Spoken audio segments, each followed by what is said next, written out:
Welcome to news అడ్డా. వేసవిలో సోంపు నీళ్లు తాగడం మంచిదేనా? వేసవి కాలంలో వడదెబ్బ, డీహైడ్రేషన్ వంటి సమస్యలు సాధారణంగా కనిపిస్తాయి.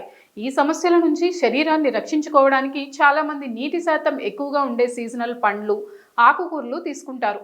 సాధారణంగా ప్రజలు కొబ్బరి నీరు, పుచ్చకాయ వంటి పండ్లు తీసుకుంటారు. అయితే వీటితో పాటు సోంపు నీరు కూడా వేసవిలో చాలా ప్రయోజనకరంగా ఉంటుంది. ఆయుర్వేదం ప్రకారం వేసవిలో శరీరంలో పిత్తదోషం పెరుగుతుంది. ఇది శరీరంలో వేడి, మంట, ఆమ్లత్వం వంటి సమస్యలకు కారణమవుతుంది. సోంపులో సహజంగా చల్లదనాన్ని కలిగించే గుణాలు ఉంటాయి.